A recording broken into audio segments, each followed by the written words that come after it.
اعوذ باللہ من الشیطان الرجیم بسم اللہ الرحمن الرحیم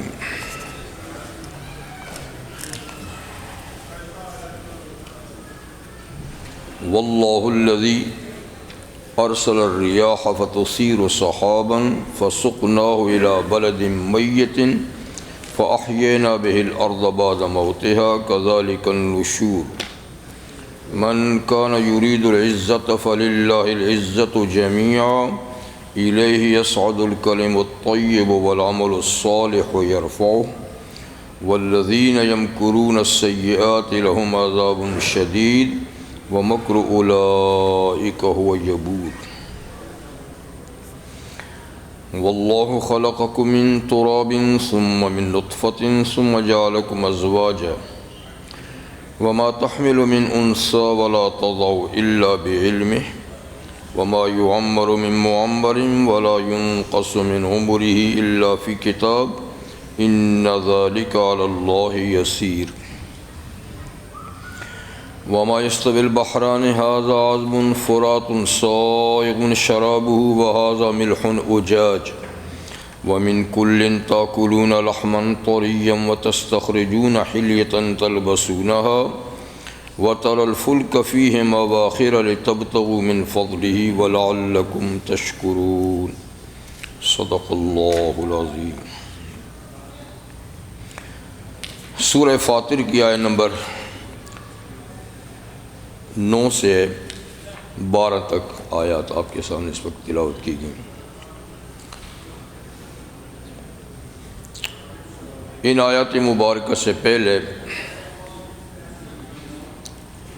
آیت نمبر 5 میں فرمایا تھا اے لوگو ان وعد اللہ حق فلا تغرنکم الحیات الدنیا ولا یغرنکم باللہ الغرور۔ اے لوگو اللہ کا وعدہ قیامت کا برحق ہے کہ قیامت وقوع پذیر ہوگی، اس میں کسی قسم کے شک اور شبہ کی گنجائش نہیں، لیکن قیامت کے بارے میں جو چیز انسان کو غفلت میں مبتلا کرتی ہے وہ 2 چیزیں ہیں، ان کے 2 اسباب ہیں۔ ایک دنیا کی چہل پہل، دنیا کی رونق، دنیا کی رنگینی، اور دوسرا شیطانی وساوس۔ اس لیے فرمایا ہوشیار رہو، فلا تغرنکم الحیات الدنیا، دنیا کی زندگی تمہیں دھوکے میں مبتلا نہ کرے، دنیا کی زندگی تمہیں دھوکے میں مبتلا نہ کرے، اور دھوکہ باز فریبی یعنی شیطان وہ بھی تمہیں کسی دھوکے میں مبتلا نہ کرے، ان دونوں سے ہوشیار رہو۔ دنیا کے بارے میں تو اللہ تعالیٰ نے بارہا قرآن حکیم میں فرمایا کہ انما الحیات الدنیا لعب ولہو وان الآخرۃ ہی دار الحیوان لو کانوا یعلمون، کہ دنیا کی زندگی جو محدود سی زندگی ہے بس اس کی مثال کھیل اور تماشے کی ہے، کہ جس میں بڑی لذت ہوتی ہے، بڑا شور شرابہ بھی ہوتا ہے، لیکن وقت اس کا تھوڑا ہوتا ہے، چند گھنٹوں پر محیط ہوتا ہے یہ سارا نقشہ، پھر سب ختم ہو جاتا ہے۔ تو یوں ہی دنیا کی زندگی بھی لہو و لعب، کھیل اور تماشا ہے۔ ان الآخرۃ ہی دار الحیوان، کہ آخرت کا گھر دراصل زندگی وہی ہے، لازوال زندگی جو کبھی ختم نہ ہوگی۔ اسی طرح اللہ تعالیٰ اس کی مثال دیتے ہیں ایک اور آیہ کریمہ میں، انما الحیات الدنیا لعب ولہو وزینۃ وتفاخر بین الناس وتکاثر بین الناس کمثل غیث اعجب الکفار نباتہ ثم یہیج فتراہ مصفرا ثم یکون حطاما۔ بس کہ دنیا کی زندگی لعب کھیل ہے، لہو تماشا ہے۔ شروع میں بچہ خود اپنے ہاتھ پاؤں سے کھیلتا ہے جب بالکل چھوٹا ہوتا ہے، آس پاس کی اس کو خبر نہیں ہوتی، یا اپنے ہاتھ میں کھلونا تو اسی سے کھیلے گا، یا اپنے ہاتھ پاؤں سے کھیلے گا۔ ذرا بڑا ہو تو پھر کھیل دیکھتا ہے، خود کھیلتا نہیں کم ہے پر کھیل دیکھتا ہے۔ تو زندگی ایسی ہی ہے کہ شروع میں بچے خود سے کھیلتے ہیں، بعد میں دوسروں کا کھیل دیکھتے ہیں۔ لعب و لہو و زینت، جب جوانی آ جاتی ہے تو پھر انسان کی طبیعت زیب و زینت کی طرف مائل ہو جاتی ہے۔ میرا کمرہ سجایا ہو، میرے لباس اچھا ہو، میرا کھانا اچھا ہو، یہ ہو وہ ہو، تو پھر ان چیزوں میں لگ جاتا ہے۔ وَتَفَاخُرٌ بَيْنَكُمْ، اس سے جب زندگی آگے بڑھتی ہے، شادی ہو جاتی ہے، بچے ہوتے ہیں، تو پھر ایک دوسرے پہ فخر کرتے ہیں، میں کسی سے کم تو نہیں ہوں، میں تو آگے ہونا چاہتا ہوں۔ وَتَكَاثُرٌ فِي الْأَمْوَالِ وَالْأَوْلَادِ، اور پھر مال اور اولاد میں کثرت کے خواہاں ہوتے ہیں کہ میرا بیلنس زیادہ ہو، میری جائیداد زیادہ ہو، جی میرا مال زیادہ ہو۔ اولاد کی بات تو اللہ نے کی ہے، لیکن پہلے زمانے میں تھی، اب تو کثرت اولاد پہ فخر کوئی نہیں کرتا، اب تو کہتے ہیں کم ہو تو اچھا ہے، لیکن پہلے زمانے میں کثرت اولاد پہ بھی فخر کرتے تھے، جس کی اولاد زیادہ ہو۔ یہ فرمایا ساری زندگی ہے، بس یہ حد ہے، اس کے بعد پھر روانگی کا کام شروع ہے۔ آدمی تو سمجھتا نہیں ہے کہ حضور صلی اللہ علیہ وسلم نے ارشاد فرمایا کہ یحرم ابن آدم و یشب فی اسنان، آدمی بڑھاپے کی طرف جاتا ہے لیکن دو چیزیں اس میں جوان ہوتی ہیں، خود عمر بڑھاپے کی طرف جاتی ہے لیکن دو چیزیں، دو جذبات اس کے اندر جوان ہو جاتے ہیں۔ حرص علی المال و حرص علی العمر، ایک عمر کی حرص بڑھتی ہے، ایک مال کی حرص بڑھتی ہے، اور عمر جو ہے وہ آگے کو جا رہی ہے لیکن انسان ان فکر میں پڑا رہتا ہے۔ تو اللہ نے اس کی مثال دی سورہ حدید میں کہ کم اصل غیث، انسان کی زندگی کی مثال بارش کی ہے۔ بارش برستی ہے تو زمین پہ سبزہ زار ہو جاتا ہے، پھول اگتے ہیں جی، اور اناج اگتا ہے، سبزہ ہوتا ہے، ہریالی ہوتی ہے، اور بڑی رونق ہوتی ہے، چمک دمک ہوتی ہے زمین پہ۔ اعجب الکفار نباتہ، کسانوں کو اپنی فصلیں اگتے ہوئے بڑی اچھی لگتی ہیں کہ محنت ٹھکانے لگی، بڑے خوش ہوتے ہیں۔ ثم یہیج، فصل اگتی ہے، پھر اگ کے وہ بڑی ہوتی ہے، پھر وہ پک جاتی ہے۔ فتراہ مصفرن، آپ دیکھتے ہیں کہ وہ پھر زرد پڑ جاتی ہے پک کر، اور کٹائی کا وقت آ جاتا ہے فصل کا۔ بس یہی زندگی ہے، انسان اگتا ہے، بڑا ہوتا ہے، اور پھر زندگی زرد ہو جاتی ہے، بڑھاپا آتا ہے، اور پھر یہ فصل کٹنے کے قریب ہو جاتی ہے۔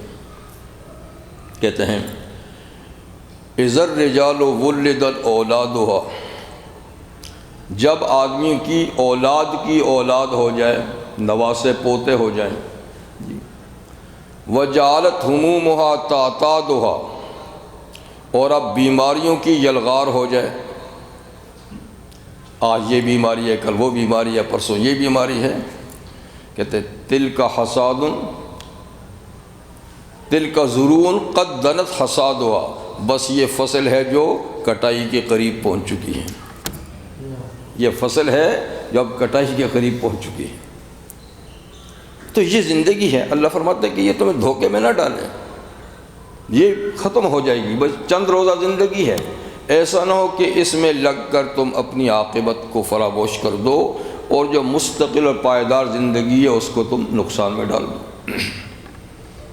اور دوسری چیز ہے ابلیس، غرور، دھوکہ باز، وہ بھی انسان کو یہی کہتا کہ آگے کچھ نہیں ہوگا، اسی کو بنا لو، یہی سب کچھ ہے، آگے کچھ نہیں ہونا۔ تو وہ اپنی طرف سے یلغار کرتا ہے، اور یہ دنیا کی رونق اپنی طرف انسان کو کھینچتی ہے، اور ان دونوں چیزوں میں پڑھ کر انسان اپنی آخرت کو برباد کر دیتا ہے۔ اللہ تعالیٰ سمجھاتے ہیں کہ دیکھو شیطان تمہارا دشمن ہے، سو اس کو دشمن ہی سمجھو، دشمن ہی سمجھو۔ فضیل ابن عیاض رحمہ اللہ امام ابو حنیفہ رحمہ اللہ کے شاگرد رشید اور مکہ کے بڑے کبار اولیاء کرام میں سے تھے۔ جوانی میں تو بڑے سخت ڈاکو تھے، ایسے ڈاکو تھے فضیل کہ دن کے وقت بھی ان کے شہر سے قافلے سلامتی سے نہیں گزرتے تھے، کہتے دیکھو خیال سے جانا یہ فضیل کا گاؤں ہے۔ تو ایسا گروپ تھا، دن دہاڑے لوٹتے تھے۔ اللہ تعالیٰ کی طرف سے جب ہر چیز کا وقت ہے، جب تک وہ وقت نہیں آتا انسان سنبھلتا نہیں، اور وقت آئے تو ایک بات بھی کافی ہے۔ وقت نہ آئے تو سارا قرآن سنا دیں تو کچھ پلے نہیں پڑتا، وقت آ جائے تو ایک آیت بھی انقلاب پیدا کر دیتی ہے۔ فضیل جوان تھے، ڈاکہ زنی ان کا پیشہ تھا، بڑا مال انہوں نے ڈاکے سے کمایا۔ پڑوس میں ایک بچی پر نظر پڑ گئی، گرویدہ ہو گئے اس کے، کہا یہ اب کہیں جا ہی نہیں سکتی، یہ کہیں اب کس کو بھی تو میں ہتھیار لوں گا، اور اس سے روک کون سکتا تھا۔ تو ایک دفعہ دیہاتوں میں ایسا ہوتا ہے نا، مکان سے مکان جڑے ہوتے ہیں، چھت ایک ہوتی ہے، نیچے مکان الگ الگ ہوتے ہیں، اوپر سے بیچ میں آنگن ہوتا ہے سورج لگنے کے لیے۔ تو چھت پہ گھوم رہے تھے تو ایک آنگن کے اندر سے سورۃ الحدید کی ایک آیہ کریمہ کوئی اندر پڑھ رہا تھا، وہ کان میں پڑی، الم یان للذین آمنوا ان تخشع قلوبهم لذکر اللہ، کیا مومنوں کے لیے وقت نہیں آیا کہ ان کے دل خدا سے ڈر جائیں؟ مسلمانوں کے لیے یہ وقت ابھی نہیں آیا کہ ان کے دل اللہ کی عظمت سے، جلال سے خوف زدہ ہو جائیں؟ ابھی پوری آیت نہیں پڑھی تھی، اتنا ہی پڑھا تھا کہ بس کیا تھا کہ وہ کان سے ٹھیک دل پہ پہنچ گئی۔ آخر وہ مسلمان تو تھے، ظاہر بات خود بھی تلاوت کرتے ہوں گے اور اس کا مفہوم اور مطلب بھی تو سمجھتے تھے نا، لیکن سیدھی دل پہ پڑی، وہیں چیخ گئے، کہا الآن یا ربی، اے اللہ وہ وقت آ گیا ہے، وہ وقت آ گیا ہے، اور وہیں سے پلٹے، سیدھے گھر گئے، رو دھو کر اپنے پچھلے سارے گناہوں کی سچی توبہ کی، سچی اس کو توبہ کہتے ہیں، ایک توبہ تو وہ جو ہم بھی کرتے ہیں، سچی توبہ کی، اور جتنا لوٹا ہوا مال تھا، جن جن کا پتہ تھا، سب کو واپس کر دیا، سب کو واپس کر دیا، اور سیدھا وہاں سے رخت سفر باندھا، اور بغداد اس زمانے میں علم و حکمت کا شہر تھا، اسلام کا دارالحکومت تھا، بڑے بڑے ادارے تھے، وہاں پہنچے، پھر کوفہ گئے، امام ابو حنیفہ کے شاگرد بنے، اور بہت بڑے عالم اور فاضل، اور پھر بہت بڑے اللہ کے ولی ہوئے۔ مکہ میں آ کر ڈیرہ جمایا اور ساری زندگی مکہ مکرمہ میں انہوں نے گزار دی۔ تو خیر فضیل ابن عیاض فرماتے ہیں کہ لوگوں، تمہارا معاملہ شیطان کے ساتھ ایسا نہ ہو کہ سامنے تو لان تان کرو اور در پردہ دوستی کرو۔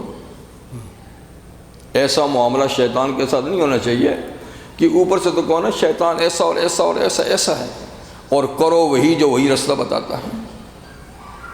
تو اللہ تعالیٰ یہ فرماتے ہیں کہ شیطان تمہارا دشمن ہے، تو اس کو دشمن ہی سمجھو، اس کو دشمن ہی سمجھو۔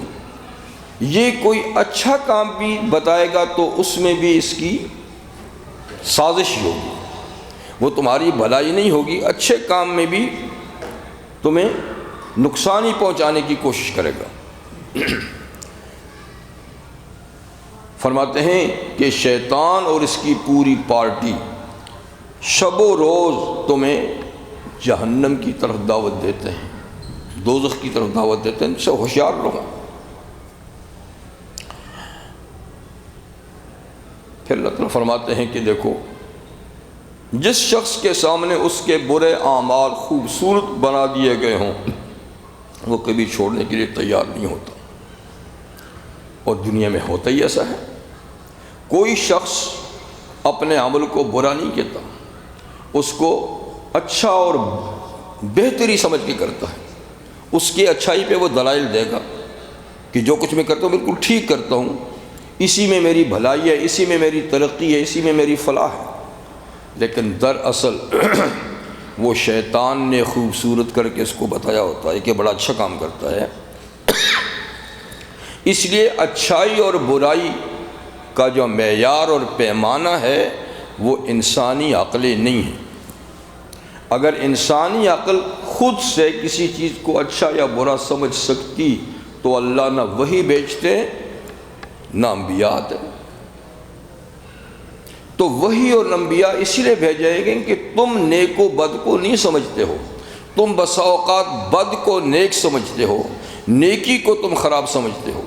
اس لیے اپنی سوچ کو کنارے پہ رکھو اور میرا نبی اور میری کتاب جو بتاتی ہے وہ ہے اچھائی، وہ ہے نیکی، اس کو اختیار کرو۔ انسانی عقل پہ اگر یہ بات چھوڑ دی جائے تو پھر تو دنیا میں کوئی برائی ہے ہی نہیں۔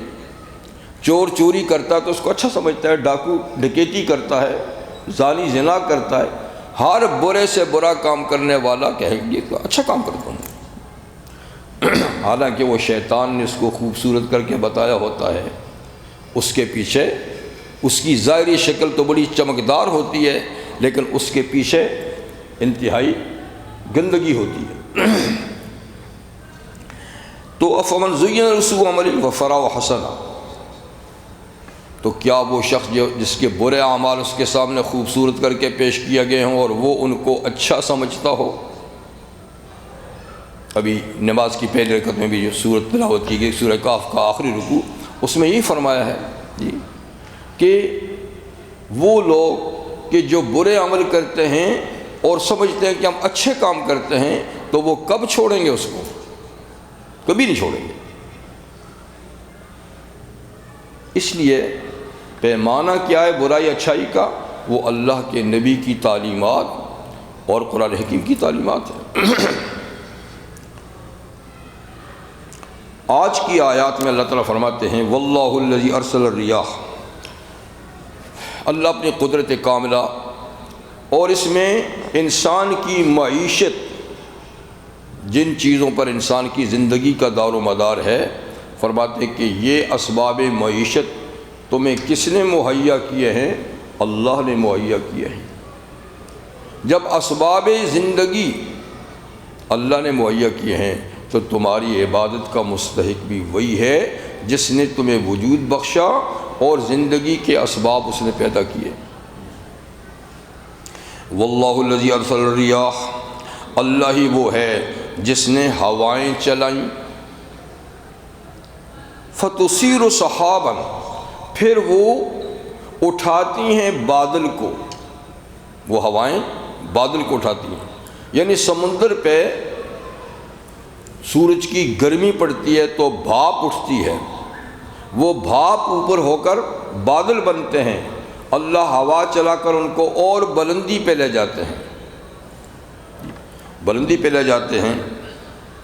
اور فَسُقْنَاهُ إِلَىٰ بَلَدٍ مَيِّتٍ، پھر ہم ان بادلوں کو ہوا کی دوش پر ایک مردہ شہر یعنی مردہ زمین کی طرف لے جاتے ہیں جو خشک اور بنجر ہو چکی ہے، اس کو چلا کر لے جاتے ہیں۔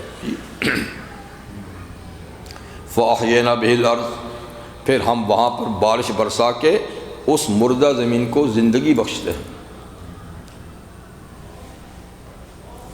سورہ حامیم فصلت میں ہے کہ زمین دبی ہوتی ہے، خاشعۃ، خشک ہو کر دب جاتی ہے، سخت ہو جاتی ہے جی۔ پھر جب ہم اس کے اوپر بارش برساتے ہیں، اہتزت وربت، تازہ ہو جاتی ہے، ابھر جاتی ہے، اس میں پیدا کرنے کی صلاحیت پیدا ہو جاتی ہے۔ جب بارش نہیں برستی خشک ہو کر دب جاتی ہے اور اس میں کچھ اگانے کی صلاحیت بھی ختم ہو جاتی ہے۔ تو انسان کی زندگی کا مدار ایک تو پانی پر ہے، ایک پھر زمین سے اگنے والی غذاؤں پر ہے۔ تو پانی اللہ نہ برسائے تو زندگی کیسے چلے گی؟ اور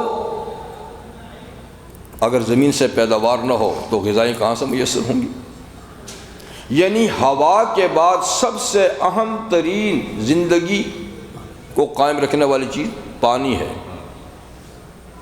اور ہمارے خون میں 80% جو ہے وہ پانی ہے، خون پانی سے بنتا ہے، باقی 20% اور چیزیں ہیں۔ تو سب سے ہوا کے بعد ضروری چیز پانی ہے، اور پانی کے بعد پھر غذائیں ہیں۔ تو یہ پانی اللہ برساتے ہیں، جہاں جتنا چاہتے ہیں برساتے ہیں۔ ہر بادل سے بارش بھی نہیں برستی، ہر بادل سے بارش بھی نہیں برستی، اور کبھی بادل نہیں ہوتے تو بھی برس جاتی ہے۔ تو یہ ایک سبب ہے، اللہ سبب کا محتاج نہیں، وہ تو مسبب الاسباب ہے۔ کبھی چاہے تو بغیر بارش کے قطرے برسا دے بادل کے، کبھی چاہے تو بادل گھنے ہوں، گرج چمک بھی ہو، کچھ بھی نہ برسے، اور کبھی تھوڑا برسے کبھی زیادہ برسے، اس کے پاس اپنا اندازہ ہے۔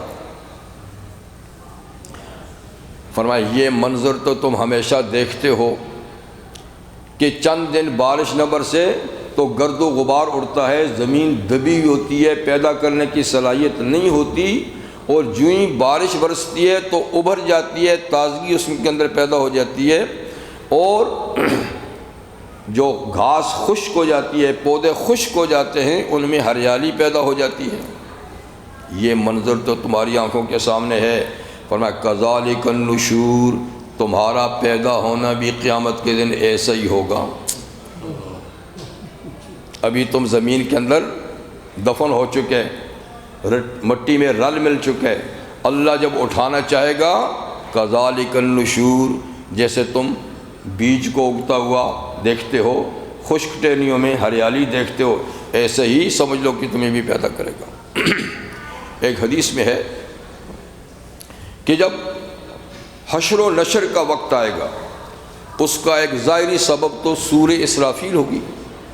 سورہ اسرافیل پہلی دفعہ پھونکی جائے گی تو کائنات ختم ہو جائے گی، دوسری دفعہ جب پھونکی جائے گی تو وہ حیات کی ہوگی، پہلی موت کی ہوگی۔ اچھا، لیکن حدیث میں ہے کہ جب لوگوں کو اللہ دوبارہ پیدا کرنا چاہیں گے تو عرش کے نیچے سے ایک بارش برسے گی، عرش کے نیچے سے ایک بارش برسے گی، اور وہ بارش جوں ہی زمین پہ پڑے گی تو جس طرح اس بارش سے پودے اگتے ہیں، اس بارش سے انسان اگیں گے۔ وہ ایک مخصوص ہوگی، اس کے برسنے سے انسان جو مرے ہوئے ہیں نا یہ اگیں گے۔ اس فرما کہ کذالک النشور، اسی طریقے سے تمہارا نشور ہوگا، تمہارا اٹھنا ہوگا قبروں سے۔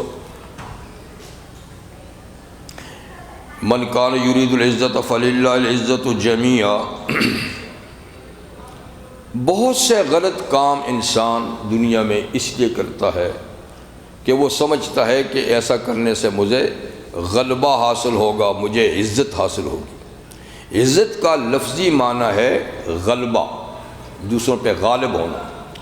اسی معنی سے اللہ تعالیٰ کا نام ہے عزیز، یعنی اللہ تعالیٰ ہر چیز پہ غالب ہے۔ لیکن عزت کا دوسرا معنی ہوتا ہے دوسروں کی نظر میں اٹھنا، دوسروں کی نظر میں بڑا ہونا، جس کو ہم کہتے ہیں عزت۔ تو بہت سے غلط کام یہ انسان کے اندر ایک فطری جذبہ ہے کہ وہ اپنی عزت چاہتا ہے کہ لوگوں کی نظروں میں وہ اونچا ہو، اس کے لیے وہ جائز ناجائز ذرائع اختیار کرتا ہے کہ میں لوگوں کی نظروں میں اونچا ہوں۔ اب یہ عزت ملنے کے دو طریقے ہیں۔ ایک تو انسان لوگوں کی نظروں میں اونچا ہونے کے لیے وہ اسباب اختیار کرے کہ جن اسباب سے انسان لوگوں کی نظروں میں اونچا ہوتا ہے، جیسے عام طور پہ دنیا میں ایسا ہی ہوتا ہے۔ اور ایسے لوگ جن کے دل میں یہ جذبات ہیں وہ ایسے ہی طریقے اختیار کرتے ہیں کہ لوگوں کی نظروں میں لوگ ان کے نعرے لگائیں، ان کی واہ واہ کریں، جی ان کو ہاتھوں پہ اٹھائیں وغیرہ وغیرہ۔ اور ایک ہے اس کا وہ ذریعہ جو خود خالق کائنات کسی کو اٹھائے۔ تو جو لوگ خود لوگوں کی نظروں میں بڑا ہونا چاہتے ہیں، اللہ کی نظروں میں پھر بڑے نہیں ہوتے۔ اللہ پھر انہی کے حوالے کرتا ہے کہ اچھا تم جتنے جتن کرتے ہو، جتنے طریقے اختیار کرتے ہو کرو، اور میں انہی کے ہاتھوں سے تمہیں پھر ذلیل بھی کروں گا۔ تم ان سے عزت مانگتے ہو تو انہی کے ہاتھوں سے میں ذلیل بھی کروں گا۔ اور ہم اس کا تماشا دیکھتے ہیں، جھوٹ، فریب، غلط وعدے، دوسروں پہ الزام تراشی، کیا کچھ نہیں کرتے لوگ کہ وہ اپنے گروپ اور لوگوں کے سامنے دوسروں پر فائق ہو جائے اور دوسروں کو گرانے کی کوشش کرتے ہیں، خود کو اٹھانے کی کوشش کرتے ہیں۔ کسی وقت تک تو ان کا یہ داؤ پیچ چلتا ہے، لیکن جب ان کا جھوٹ، ان کا فریب، اس کے پردے چاک ہوتے ہیں تو آپ دیکھتے انہی لوگوں کے ہاتھوں ان کا حشر پھر کیا ہوتا ہے، انہی لوگوں کے ہاتھوں ان کا حشر پھر کیا ہوتا ہے۔ بالکل الٹا۔ ایک ہے اللہ کے پاس سے عزت مانگنا، اور عزت کا سرچشمہ اللہ کی ذات ہے۔ اسی کو اللہ یہاں بیان فرماتے ہیں کہ من کان یرید العزت، جو آدمی عزت چاہتا ہے، لوگوں کی نظروں میں بلندی چاہتا ہے، ان کے دل و دماغ میں جگہ بنانا چاہتا ہے، تو فللہ العزت جمیعا، اس کو یہ حقیقت سمجھنی چاہیے کہ ساری عزت کا سرچشمہ اور مرکز اللہ کی ذات ہے۔ وہ عزیز ہے اور وہی عزتیں دیتا ہے۔ وَتُعِزُّ مَن تَشَاءُ وَتُذِلُّ مَن تَشَاءُ، جس کو چاہتا ہے اونچا کرتا ہے، جس کو چاہتا ہے نیچے کرتا ہے۔ دوسرے کو فرماتے ہیں کہ یہ لوگ یہ لوگ سمراد منافق لوگ حضور کے زمانے میں، کیونکہ وہ نہ ادھر ہوتے تھے نہ ادھر ہوتے تھے، کبھی کافروں سے مل جاتے تھے، جب ان کا پلڑا بھاری دیکھتے ادھر ہو جاتے تھے، جب ادھر کا پلڑا بھاری دیکھتے تو ادھر ہو جاتے تھے۔ اللہ تعالیٰ فرماتے ہیں کہ کیا یہ ان سے عزت چاہتے ہیں کافروں سے، اس لیے یہ ان کی طرف ہو جاتے ہیں؟ فَإِنَّ الْعِزَّةَ لِلَّهِ وَلِرَسُولِهِ وَلِلْمُؤْمِنِينَ وَلَكِنَّ الْمُنَافِقِينَ لَا يَفْقَهُونَ۔ ان کو پتہ نہیں ہے کہ عزت کہاں ہے۔ عزت کا سرچشمہ اللہ ہے۔ اللہ کے دینے سے سب سے زیادہ بڑا معزز کائنات میں خدا کا رسول ہے، اور پھر اس کے بعد آل ایمان معزز ہیں اللہ کے نزدیک، اللہ کے نزدیک، اور کہیں عزت نہیں، اور کہیں عزت نہیں۔ لیکن یہ ادھر اس لیے جاتے کہ عزت ملے۔ آج بھی تماشا دیکھ لیں، ہم لوگ کن سے عزت چاہتے ہیں، کن کے گن گاتے ہیں، کن کے سامنے ہاتھ جوڑتے ہیں، تو کیا کوئی عزت مل رہی ہے؟ اس لیے کہ جہاں سے ملتی ہے اس سے تو تعلق توڑے ہوئے ہیں، جن کاموں سے عزت ملتی ہے وہ تو چھوڑے ہوئے ہیں، اور ہم بھی کبھی ایک کی گود میں کبھی دوسرے کی گود میں کہ یہاں سے ملے، ان کے ساتھ ہوئے تو عزت ملے گی، ان کے ساتھ ہوئے تو عزت ملے گی، اور اللہ سے تعلق توڑا ہوا ہے تو کہیں بھی عزت نہیں مل رہی، کہیں بھی عزت نہیں مل رہی۔ فرماتے ہیں کہ جو عزت چاہتا ہے تو اللہ کے پاس آتی عزت ہے۔ حدیث میں نبی کریم صلی اللہ علیہ وسلم فرماتے ہیں کہ جو بندہ اللہ کو بھا جاتا ہے، پسند آتا ہے، اور اللہ کے پسند کون آتا ہے؟ جو اس کا ہو جاتا ہے۔ تو جو بندہ اللہ کو پسند آتا ہے تو سب سے پہلے اللہ اس کی خبر جبریل کو دیتے ہیں جو سید الملائکہ ہیں۔ کہتے ہیں کہ جبریل فلاں بندہ زمین پر میرا پسندیدہ اور میرا محبوب اور میرا پیارا ہے، جبریل تو بھی اس سے پیار کر، اور سارے فرشتوں کو بھی کہہ دیں کہ اس سے پیار کریں۔ تو پیار اور محبت کہاں سے چلی؟ اللہ کے پاس سے جبریل کو، جبریل کے کہنے سے زمین آسمان کے سارے فرشتوں کو، اور ان فرشتوں میں وہ فرشتے بھی ہیں جو ہر انسان کے ساتھ جس کی ڈیوٹی لگی ہوئی ہے جو یہاں پر ہوتا ہے فرشتہ، یعنی دن رات، دن کی ڈیوٹی ہو رہا ہے، رات کی ہو رہا ہے، ایک فرشتہ یہاں ہوتا ہے، ایک ابلیس کا چیلا یہاں پیچھے ہوتا ہے، اس نے بھی اپنے بیٹھا ہوا ہے، تو وہ پیچھے سے دل میں انجیکشن لگاتا ہے وسوسے کے، یہاں فرشتہ دل میں اچھی باتیں ڈالتا ہے۔ تو ہر آدمی کے ساتھ ایک فرشتہ، ایک شیطان کا چیلا ہوتا ہے۔ تو ان فرشتوں میں وہ فرشتہ بھی ہے جو یہاں بیٹھا ہے جی۔ تو جب اللہ کی طرف سے پیغام آتا ہے کہ فلاں بندہ میرا محبوب ہے، تم بھی محبت کرو، تو ظاہر بات ہے یہ فرشتہ، یہ فرشتے اور جو ہمارے ساتھ حفاظتی فرشتے وہ بھی محبت کرتے ہیں، اور یہاں والا پھر دل میں ڈالتا ہے کہ فلاں بندہ خدا کا محبوب ہے، یہ بھی ایک نیکی ہے، تم اس سے محبت کرو، یہ بھی ایک نیکی ہے، اس سے محبت کرو۔ تو اس کے ڈالنے سے لوگوں کے جو اچھے لوگ ہیں نا، جو فرشتے کی بات سے اصل لیتے ہیں نا، تو ان لوگوں کے دلوں میں بھی اس بندے کی محبت پیدا ہو جاتی ہے۔ تو یہ ایسی محبت ہے جو اللہ کے پاس سے چلی، فرشتوں سے آئی اور فرشتوں کے ذریعے سے لوگوں کے دلوں میں پڑ گئی۔ یہ ایسی پائیدار محبت ہے جو پھر جاتی نہیں ہے۔ اس لیے فرمایا کہ جو عزت کا طالب ہے تو جہاں سے ملتی ہے اس سے رابطہ قائم کرے۔ جن کے پلے کچھ نہیں ان سے کیا عزت ملے گی، ان سے کیا ملے گی؟ لیکن ہم ہیں جو یہی سمجھتے ہیں کہ نہیں یہاں سے ملے گی، اسی لیے نہیں مل رہی۔ الیہ یصعد الکلم الطیب والعمل الصالح یرفعہ، اللہ کی طرف اوپر کو جاتے ہیں الکلم الطیب، پاکیزہ باتیں، جو انسان پاکیزہ بات کہتا ہے، اچھی بات، نیکی کی بات کہتا ہے، وہ قبولیت کے لیے اوپر جاتی ہے۔ اسی سے سب سے پاکیزہ کلمہ کیا جس کو ہم کلمہ طیبہ کہتے ہیں، لا الہ الا اللہ محمد الرسول اللہ۔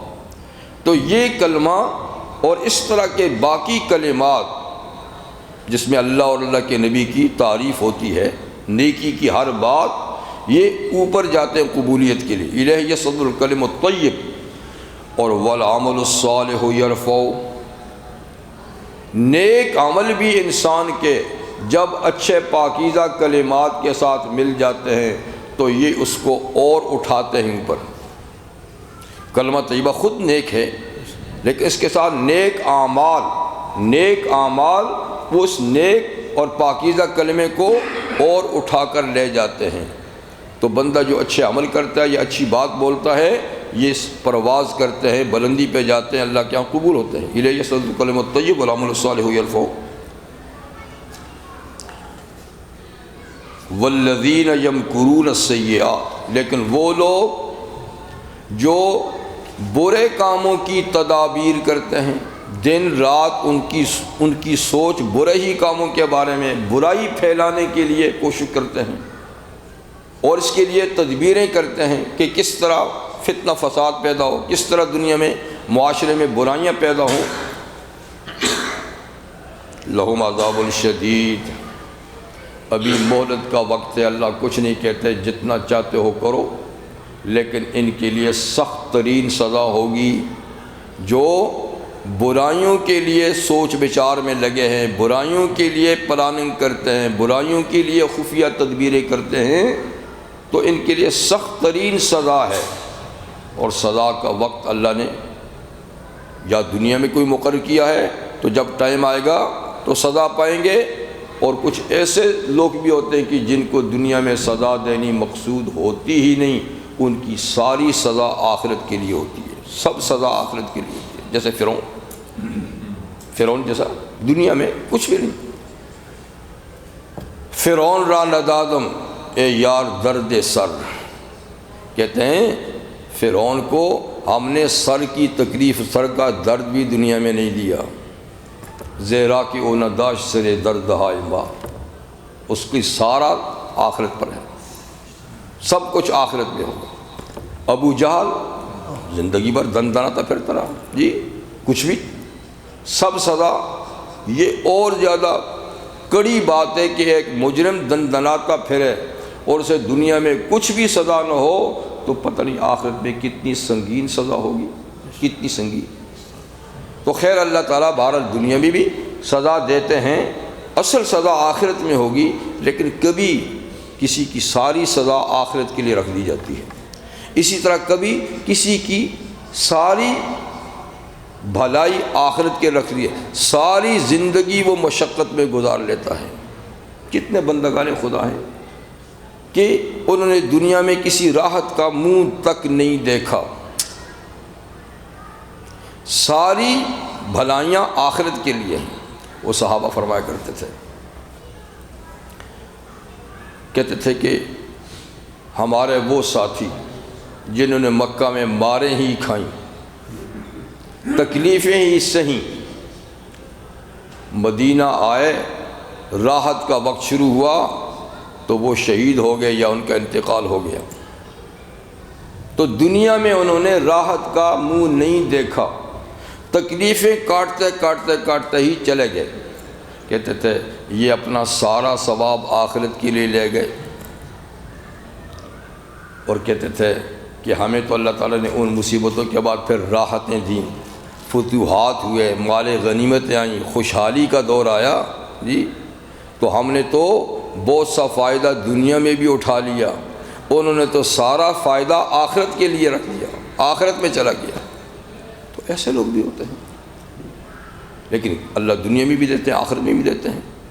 ایسے بھی ہوتے ہیں کہ جو دنیا میں بھی بہترین زندگی، راحت آرام کی زندگی گزارتے ہیں، لیکن آخرت کی زندگی بھی ان کی راحت و آرام میں ہوگی۔ تو اللہ تعالیٰ کی دین عطا ہے، اور ہر آدمی کی برداشت اور حوصلے کے مطابق اللہ اس کے ساتھ معاملہ کرتے ہیں۔ تو ان کے لیے سخت عذاب ہے، وَمَكْرُ أُولَٰئِكَ هُوَ يَبُورُ، اور یہ ان کی غلط تدابیر، نیکی کے خلاف تدابیر، یہ یبور ان کو ہلاکت میں ڈالیں گی، یہ اپنی ہلاکت کا سامان کر رہے ہیں۔ پھر اللہ تعالیٰ، کیونکہ قرآن کتاب نصیحت ہے نا، نصیحت کا مطلب یہ کہ باتوں کو پھر دوبارہ دہرایا جائے گا، کہ پہلی دفعہ ذہن میں نہیں تو چھت اب آ جائے گی، اب آ جائے گی۔ تو یہ باتیں بارہا گزری ہیں۔ اللہ پھر فرماتے ہیں، اے انسان اپنی تخلیق پہ غور کر، تو پیدا کس چیز سے ہوا ہے اور اکڑتا کس کے سامنے ہے، اکڑتا کس کے سامنے ہے، اپنی تخلیق پہ غور کر۔ واللہ خلقکم من تراب، اللہ نے تم کو مٹی سے پیدا کیا ہے، یعنی تمہارا باپ تو براہ راست مٹی سے پیدا ہوا، آدم علیہ السلام براہ راست مٹی سے پیدا ہوا، اور تم جانتے ہو کہ مٹی سب سے زیادہ عاجز چیز ہے، ہر چیز کو برداشت کرتی ہے۔ سونے کے ڈھیر لگا لو اس پر، یا گندگی کا ڈھیر ڈال دو اس کے اوپر، جی فرمایا یہ زمین تمہیں زندوں کو بھی سنبھالتی ہے، تمہارے مردوں کو بھی سنبھالتی ہے، جو چاہو کرو، کبھی اس نے انکار نہیں کیا۔ تو تمہاری تخلیق تو ایسی چیز سے ہوئی جو سب سے زیادہ پست ہے، اوپر پھینکو تو بھی نیچے ہی آتی ہے، اوپر پھینکو تو بھی نیچے آتی ہے۔ اسی سے تو ابلیس کو دھوکہ ہوا نا، کہ یہ کیسے بڑا ہو سکتا ہے، میری فطرت میں اوپر جانا ہے آگ، اس کی فطرت میں نیچے آنا ہے، پھر اس کو سجدہ کرانے میں کیا حکمت ہے؟ تو اسی لیے تو اس نے غلطی کی، یہ نہیں دیکھا کہ یہ بھی خدا کی مخلوق ہے، میں بھی اللہ کی مخلوق ہوں، اور خالق جس چیز کا حکم دے، جس کو برتری دے، وہی برتر ہے، نہ یہ کہ جس کو ہم برتر کہیں یا کم تر کہیں۔ لیکن یہ بات اس کی سمجھ میں نہیں آئی، تو اس نے اسی پستی کی وجہ سے کہا یہ اس کو میں اس کے سامنے سجدہ نہیں کر سکتا۔ تو اللہ نے تمہیں مٹی سے پیدا کیا، ثم من نطفہ، پھر آگے نسل پانی کے قطرے سے چلائی، اور وہ پانی کا قطرہ بھی غذاؤں سے بنتا ہے، اور غذائیں مٹی سے پیدا ہوتی ہیں، غذائیں مٹی سے پیدا ہوتی ہیں۔ تو یوں وہ بلا واسطہ مٹی سے بنے، تم بالواسطہ مٹی سے بنے۔ ثم جعلکم ازواجا، پھر اللہ نے تم کو جوڑے جوڑے بنایا، یعنی ایک جنس کی دو قسمیں بنائیں۔ جنس انسان ہے، قسمیں دو ہیں، مرد عورت، تو جوڑے بنائے، اور جوڑا بنا کر یہ نسل چلایا گیا۔ تو پہلا انسان بغیر جوڑے کے وجود میں آیا، دوسرا انسان اس کی بیوی اس سے پیدا کی، ماں کے بغیر جی، اور آدم ماں باپ دونوں کے بغیر، عیسیٰ باپ کے بغیر، باقی انسان ماں باپ کے ساتھ۔ تو تخلیق کی 4 قسمیں ہیں۔ اللہ نے اپنی قدرت بتا دی کہ میں ہر طرح پیدا کر سکتا ہوں، بغیر ماں باپ کے آدم، بغیر ماں کے حوا، بغیر باپ کے عیسیٰ، اور ماں باپ کے ذریعے سے سارے انسان۔ تو میں سب طریقے سے بنا سکتا ہوں جی، لیکن عام یہ ہے کہ ازواجہ، جوڑا جوڑا بنا تمہیں۔ اور اللہ فرماتے ہیں کہ میری قدرت کامل اور حکمت بالغہ کو ذرا دیکھو، وما تحمل من انثی ولا تضع الا بعلمہ، کوئی مادہ، چاہے وہ انسان کی مادہ ہو یا باقی جانوروں میں جو مادہ ہیں، وہ نہیں اٹھاتی اپنے پیٹ میں بچہ، اور نہیں اس بچے کو جنتی الا بعلمہ، مگر اللہ کے علم کے ساتھ۔ ہر مرحلے میں اللہ کا علم ساتھ ہے۔ بچہ کن حالات میں بدلتا ہے، بنتا ہے، کیا کیا اس میں تبدیلیاں آتی ہیں، ہر مادہ کے پیٹ میں کیسے بنتا ہے۔ اللہ سورہ زمر میں فرماتے ہیں فی ظلمات ثلاث، ہم 3 اندھیروں میں تمہیں بناتے ہیں، 3 اندھیروں میں، لائٹ نہیں، اور کیسا شاندار بناتے ہیں، اور کیسی چیز پہ بناتے ہیں۔ هو الذی یصورکم فی الارحام کیف یشاء، وہ ماں کے رحم میں جیسا چاہتا ہے بناتا ہے، حسن و جمال کا پیکر بنائے، کیا جیسا بنائے اللہ بناتا ہے، اور اندھیروں میں بناتا ہے، پانی پر بناتا ہے، پانی پر نقش و نگار بناتا ہے، پانی کے قطرے سے جی۔ تو کیا حکمت ہے اللہ تعالیٰ کی۔ فرمایا کہ جو کمی بیشی ہوتی ہے ہمارے علم میں ہوتی ہے، ہم جانتے ہیں کس طریقے سے وہ بڑھتا 9 مہینے میں پہنچتا ہے، یا 6 مہینے، یا اس سے زیادہ بھی، اور پھر کس طرح وہ جنتی ہے ماں۔ جہاں تھوڑا سا قبض ہو جائے تو انسان کی کیا حالت ہو جاتی ہے، تھوڑا سا قبض ہو جائے تو جی، اور پھر اتنا بڑا بچہ کیسے جنتی ہے۔ اس کے لیے فرمایا ثم السبیل یسرا، پھر اللہ ہی وہ رستہ اس کے نکلنے کا آسان کرتے ہیں، اللہ ہی اس کے نکلنے کا رستہ آسان کرتے ہیں۔ تو کہتے ہیں کہ ذرا غور تو کرو اپنی اوپر۔ پھر وما یعمر من معمر، اور نئی عمر دی جاتی کسی عمر والے کو، ہر ایک کی عمر بھی طے ہو جاتی ہے وہیں پر کہ کتنا رہے گا، زندہ سلامت آئے گا یا وہیں مر کے آئے گا، اعضاء پورے لے کر آئے گا یا ادھورے لے کر آئے گا، آتے ہی مر جائے گا یا کچھ وقت رہے گا، بچپن میں مرے گا یا جوانی میں یا بڑھاپے میں۔ وما یعمر من معمر، نئی عمر دی جاتی کسی عمر والے کو، ولا ينقص من عمرہ، اور نہ کسی کی عمر کو کم کیا جاتا ہے، الا فی کتاب، مگر یہ سب کچھ علم الہی میں طے شدہ ہے۔ کتاب یعنی لوح محفوظ میں سب کچھ لکھا ہوا ہے، اللہ کے علم میں یہ ساری باتیں پہلے سے موجود ہیں کہ آدمی کیسے پیدا ہوگا، کتنی عمر پائے گا، کہاں کہاں جائے گا، کتنا کھائے گا، سعادت مند ہوگا، بد نصیب ہوگا جی، اور موت کہاں آئے گی، موت کہاں آئے گی، کسی انسان کو کوئی خبر نہیں ہے جی کسی چیز کی۔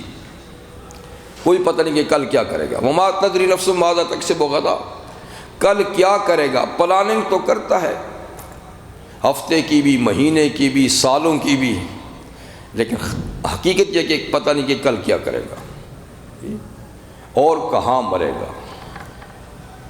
قبر تو کہیں کھود کے آ جاتا ہے, پلاٹ تو کہیں خرید کے آ جاتا ہے, پتہ نہیں وہ قبر نصیب ہوگی کہ نہیں ہوگی جی.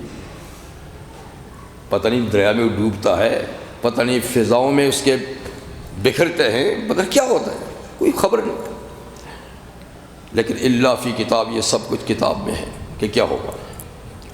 ان ذالک علی اللہ یسیر, یہ ذرے ذرے کا حساب رکھنا اللہ کے لیے بہت آسان ہے. ذرے ذرے کا حساب رکھنا اللہ کے لیے بہت آسان ہے. اتنی وہ کمال قدرت والا ہے, اور پھر بھی مخلوق ہے جو اس کو بھولی ہوئی ہے, اس کو بھولی ہوئی ہے. اور جس کو اس نے تھوڑا بہت کمال دیا ہے اس کی واہ واہ کرتے ہیں, اس کے پیچھے چلتے ہیں, اس کے سامنے سر جھکاتے ہیں. اور جو کمال دہندہ ہے وہ خود کتنا بڑا باکمال ہے اس کو بھولے ہوئے ہیں. آپ نے شاید دوسرے پروگرام میں بھی شریک ہونا ہے. ہاں نہیں ہونا, ایسا تو نہیں ہے. اندر ایک اور پروگرام بھی ہے نا, میں نے کہا ختم ہو گیا. میں سمجھ کہ اب یہ سٹارٹ ہوا شاید. اچھا پہلے سے شروع تھا. ٹھیک ہے چلیے پھر کوئی بات نہیں, تھوڑا سا ہم اور پڑھ لیتے ہیں. وما یستوی البحران, اللہ فرماتے ہیں دور کی بات نہیں, چشم دیدہ چیزیں تمہیں بتاتے ہیں. تم روز مرہ دیکھتے ہو لیکن عبرت کی نظر سے نہیں دیکھتے. روز مرہ دیکھتے ہو پر عبرت کی نظر, ہم سے کہتے ہیں کہ ذرا اس کو عبرت کی نظر سے دیکھو تو ہمیں پہچان لو گے. وما یستوی البحران, اور دیکھو سطح زمین پہ دو سمندر ہیں, دو دریا ہیں, دونوں برابر نہیں. زمین کی سطح پر ایک تو بڑا سمندر ہے جو زمین سے 3 گنا بڑا ہے, زمین سے 3 گنا بڑا ہے, زمین تو اس کا چوتھا حصہ ہے. اور پھر کچھ چھوٹے بڑے زمین کی سطح پر بھی بہتے ہیں, دریا, ندی, نالے. تو دیکھو یہ برابر نہیں ہیں. ھذا عذب فرات, یہ ایک دیکھو میٹھا ہے, فرات پیاس بجھاتا ہے, سائغ شرابہ, آسانی سے اس کا پانی گلے سے نیچے اترتا ہے. آپ منہ کے ساتھ لگائیں, گٹ گٹ گٹ گٹ پی لیں, پیاس بجھ جائے گی. ذائقہ اچھا, خوش ذائقہ, آسانی سے جاتا ہے. وَھَذَا مِلْحٌ اُجاج, اور یہ دوسرا پہلو میں دیکھو تو ملحن نمکین, اجاج سخت کڑوا, زبان پہ چکھنے کے لیے نہیں رکھ سکتے, چہ جائے کہ گلے سے اتارو, چہ جائے کہ تمہاری پیاس بجھائے. ہیں دونوں پانی, دونوں کی خاصیتیں یہ کچھ تو الگ الگ ہیں کہ سطح زمین پہ بہنے والے میٹھے ہیں اور بڑا سمندر جو کڑوا ہے, ٹھیک ہے نا. پھر سطح زمین پر کچھ پانی نمکین ہیں, کچھ میٹھے ہیں. ایک جگہ آپ کنواں کھودیں گے پانی نمکین ہوگا, ادھر کھودیں گے میٹھا ہوگا. آخر زیر زمین بھی تو بہت بڑا سٹاک ہے نا پانی کا.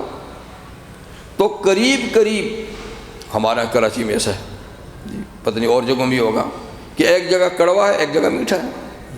مدینہ منورہ میں بیشتر کنویں کڑوے تھے پانی کے, کوئی میٹھا تھا, جیسے بیر روما تھا جی. تو دیکھو فرمایا کہ زیر زمین بھی ایک پانی کا سمندر ہے, ایک جگہ کھودو میٹھا, ایک جگہ کڑوا ہے. اور سطح زمین کے پانی بھی میٹھے ہیں, سمندر کا دیکھو تو کڑوا ہے. اور پھر سطح زمین کے اندر بھی اللہ نے دیکھو نا, مرج البحرین یلتقیان بینہما برزخ لا یبغیان فبأی آلاء ربکما تکذبان. پانی کی خاصیت ہے کہ پانی میں ایک دم مکس ہو جاتا ہے, ایک دم مکس ہو جاتا ہے. لیکن ہم نہ مکس کریں تو دو دریا ساتھ ساتھ بہا دیتے ہیں جی، کڑوا میٹھا ساتھ ساتھ بہا دیتے ہیں، اور میلوں تک وہ الگ الگ رہتے ہیں، بیچ میں کوئی دیوار نہیں، ہم نے قدرتی دیوار کھڑی کی ہوئی ہے، سورہ فرقان میں ہے جی۔ تو بتاؤ کہ ان دو میٹھے اور کڑوے دریاؤں کو، ان کے بیچ میں کوئی دیوار نہیں ہے، پھر بھی پانی کی خاصیت مکس ہونے کی ہے، اس کو کون مکس نہیں ہونے دیتا؟ ادھر دیکھو تو کڑوا جا رہا ہے، ادھر دیکھو تو میٹھا جا رہا ہے۔ تو بنگال میں ایسے، بنگال میں ایسے دریا ہیں جو ساتھ ساتھ بہتے ہیں، دور تک بہتے ہیں، اور جب تک سمندر میں پورے نہیں جاتے وہ اسی طرح جاتے ہیں۔ ادھر میٹھا ہے، رنگت بھی الگ ہے، ادھر کڑوا ہے، رنگت بھی الگ ہے، مکس نہیں ہوتا۔ اور آپ کے ہاں گجرات میں بھی ہے نا کہ وہ ایک دریا ہے، جب پانی سمندر کا پانی چڑھتا ہے اوپر تو میلوں تک وہ اس پانی کے، دریا کے پانی کے اوپر جاتا ہے، اس کو نیچے دبا دیتا ہے، لیکن مکس نہیں ہوتا۔ پھر جب سمندر کا پانی اترتا ہے، سمندر میں جاتا ہے، تو نیچے کا پانی جوں کا تو میٹھا ہی ہوتا ہے، میٹھا ہوتا ہے، یعنی وہ اوپر آ کر بھی مکس نہیں ہوتا۔ عام طور پہ ہو جاتے ہیں، لیکن جہاں اللہ نہیں چاہتے تو نہیں ہوتا۔ تو یہ اوپر نیچے کا مسئلہ ہے، وہ ساتھ ساتھ ندیوں کی بات ہے۔ فرمایا یہ منظر تم دیکھتے ہو، یہ فرق کس نے رکھا؟ ھذا ملح اجاج ومن کل تاکلون لحما طریا، ایک تو یہ فرق ہے میٹھے کڑوے کا، اور ساتھ ساتھ بہتے ہوئے بھی آپس میں ملتے نہیں، اور پھر تم دونوں سے تازہ گوشت بھی کھاتے ہو، مچھلی ادھر بھی ملتی ہے، مچھلی ادھر بھی ملتی ہے۔ یہ اور بات ہے کہ میٹھے پانی میں مچھلیاں کم ہوتی ہیں اور دوسرے میں زیادہ ہوتی ہیں، لیکن مچھلی اس میں بھی ہے، اس میں بھی ہے جی۔ لحما طریا وَتَرَى الْفُلْكَ فِي وَتَسْتَخْرِجُونَ حِلْيَةً تَلْبَسُونَهَا، اور تم ان دریاؤں سے زیورات نکالتے ہو جن کو پہنتے ہو۔ تو سمندروں کے اندر اللہ تعالیٰ نے موتی، مونگے، طرح طرح کی چیزیں رکھی ہیں، ان کو نکال کے پہنتے ہو۔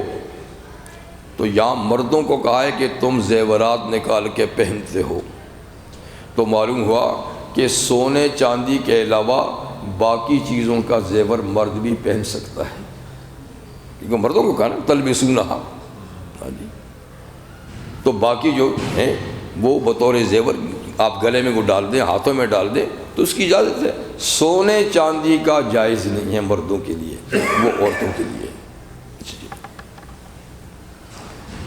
وَتَرَى الْفُلْكَ فِيهِ مَوَاخِرَ، اور تم جہازوں کو، فلک عربی میں چھوٹی کشتی سے لے کر بڑے جہاز تک سب کے لیے بولا جاتا ہے، چھوٹے بڑے سب، اور بادبانی کشتیاں ہوں یا دخانی جہاز ہوں سٹیم سے چلنے والے، یا اس سب کے لیے فلک۔ اور تم دیکھتے ہو چھوٹی بڑی کشتیوں کو، فیہ مواخرہ، کہ وہ دریا کو پھاڑتی ہوئی جاتی ہیں، پھاڑتی ہوئی جب جاتی ہیں تیزی سے تو پانی کو چیرتی ہوئی جاتی ہیں۔ فرمایا کہ یہ ان کے لیے رستہ پانی میں کس نے بنایا؟ اور پہلے زمانے میں تو انجن تو نہیں ہوتا تھا، بغیر انجن کے، تو اس کے لیے مناسب ہوا کون چلاتا ہے جو تمہاری کشتی کو کھینچ کے لے جاتا ہے؟ تو اس کا دار و مدار تو ہوا پہ ہوتا تھا۔ سیدھی سمت میں چلے تو ٹھیک ہے، مخالف تو کھڑی ہوتی تھی، ڈوب بھی جاتی تھی جی۔ تو اب اگرچہ انجن کی قوت سے چلتے ہیں، لیکن پھر بھی ہواؤں کے رخ کا بڑا فرق ہوتا ہے۔ ہوا مخالف سمت سے آئے تو رفتار وہ نہیں ہوتی، اور صحیح سمت سے پیچھے سے آئے تو رفتار تیز ہوتی ہے جی۔ تو پھر بھی یعنی اللہ تعالیٰ سمندر میں کشتیاں چھوٹی بڑی چلانے کے لیے اس کا انتظام خود فرماتے ہیں جی۔ یہ تبتغوا من فضل، تاکہ تم ان کشتیوں اور جہازوں کے ذریعے سے اللہ کا فضل تلاش کرو۔ فضل کا معنی روزی، تجارت کا سامان۔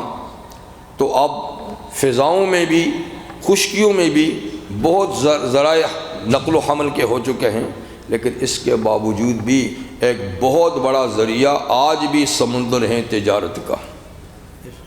آج بھی بہت بڑی تجارت جو ہے وہ سمندر کے راستے سے ہوتی ہے، جہازوں کے ذریعے سے ہوتے ہیں، اگرچہ ہوائی جہاز بھی ہیں جی، کارگو اور ٹرینیں ہیں، ٹریلیں ہیں، پھر بھی ایک بہت بڑا ذریعہ ہے۔ لِتَبْتَغُوا مِنْ فَضْلِهِ وَلَعَلَّكُمْ تَشْكُرُونَ، اور تاکہ تم شکر بجا لاؤ کہ جس ذات نے یہ سارے روزی کے ذرائع پیدا کیے، بارش برسائی، کھیت سے فصلیں اگائیں، باغوں میں پھل لگائے جی، اور جس نے تمہاری تجارت کے لیے سمندر کو ایک بہت بڑا رستہ بنایا، تو یہ ساری نعمتیں اس کی استعمال کر کے لعلکم تشکرون، تاکہ تم اس کا شکر بجا لاؤ۔ لیکن اللہ کو پھر بھی شکوہ ہے وقلیل من عبادی الشکور، شکر گزار پھر بھی بہت کم ہیں، بہت کم ہیں، اور ہر ایک اپنی قوت بازو پہ ناز کرتا ہے کہ میں نے ایسا کیا اور میں نے ایسا کیا اور فلاں نے ایسا کیا۔ فلاں کو دماغ کس نے دیا، فلاں کو ہاتھ پاؤں کس نے دیے جی، یہ بھی تو دیکھو نا۔ ٹھیک ہے آپ اپنے سائنسدانوں کی تعریف کریں، لیکن ان کو یہ کمال بخشا کس نے ہے، ان کو یہ دماغ دیا کس نے ہے جی، تو پھر بھی بات ادھر ہی جاتی ہے۔ کہتے نا رب کا شکر ادا کر بھائی جس نے تمہاری گائے بنائی۔ یعنی ہندو بہت گائے سے بڑا پیار کرتے ہیں نا، تو کسی نے کہا کہ بھائی رب کا شکر ادا کر بھائی جس نے تمہاری گائے بنائی۔ تو گائے کا کیا شکر ہے، اللہ کا شکر کرو جی، تو اس کا شکر کرو جس نے تمہیں یہ ڈھنگ سکھائے، اس نے یہ اسباب پیدا کیے۔ لوہا کس نے پیدا کیا، تانبا کس نے پیدا کیا، جن کو جوڑ کے تم نے جہاز بنائے۔ لکڑ کس نے پیدا کی، اور جوڑ توڑ کا طریقہ کس نے تمہیں سکھایا۔ تو لعلکم تشکرون، تاکہ تم اس کا شکر کرو۔ پھر آپ تھک جائیں گے تو بس کر دیتے ہیں انشاءاللہ، باقی پھر انشاءاللہ۔ سبحانک اللہم وبحمدک اشہد ان لا الہ الا انت استغفرک واتوب الیک۔